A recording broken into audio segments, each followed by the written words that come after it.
টাকার বিনিময়ে Australian work visa, বাস্তবতা নাকি প্রতারণা, চলুন দেখি। আপনারা যারা এই ভিসা গ্র্যান্টটা দেখছেন, আপনারা হয়তো ভাবতে পারেন যে এটা একটা জেনুইন ভিসা গ্র্যান্ট এবং এটা পাওয়ার কারণে আপনি অস্ট্রেলিয়া আসবেন। আসলে সত্যি হলো এটা আসলে একটা ফেক ভিসা গ্র্যান্ট কপি।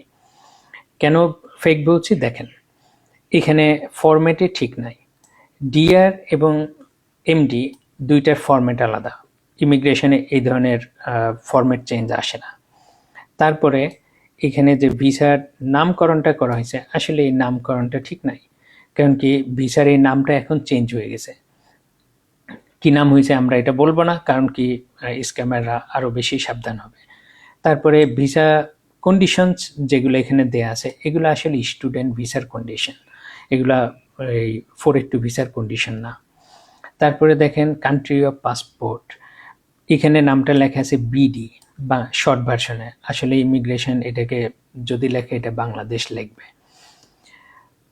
কেন ভিসা স্টুডেন্ট ভিসার কন্ডিশন বলা হয়েছিল দেখেন, এখানে স্টুডেন্ট সাবক্লাস 500 লেখা আছে, ভিসা কন্ডিশনস লেখা আছে, ওয়ার্ক লিমিটেশন লেখা আছে। ভিসা কোনো ওয়ার্ক কন্ডিশন আসলে থাকার কথা না। কোর্স রিকোয়ারমেন্ট, সে তো কাজ করতে আসছে, পড়াশোনা করতে আসে না, কোর্স রিকোয়ারমেন্ট কেন? Another evidence for student visa condition.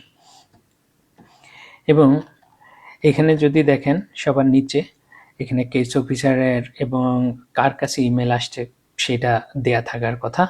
আর একটা জিনিস এখানে মিসিং, যে স্পন্সর কোম্পানির নাম থাকে ভিসা গ্র্যান্ট কপিতে, যেটা এখানে নাই। এখন আসলে 482 ভিসা বা ওয়ার্ক ভিসার জন্য কি কি লাগে? আপনার স্পন্সরশিপ দরকার কোম্পানির, আপনার স্কিল এবং ওয়ার্ক এক্সপিরিয়েন্স দরকার মিনিমাম, আপনার ইংলিশ স্কোর আইএলটিএস ইকুইভ্যালেন্ট 4.5 হতে হবে, এবং আপনার salary Australian standard 73,150 Australian dollar হতে হবে মিনিমাম। আশা করি বুঝতে পারছেন আপনাদের কিভাবে স্ক্যাম করা হচ্ছে। টাকা দেওয়ার আগে আপনার এলিজিবিলিটি চেক করুন, স্ক্যাম থেকে বাঁচুন।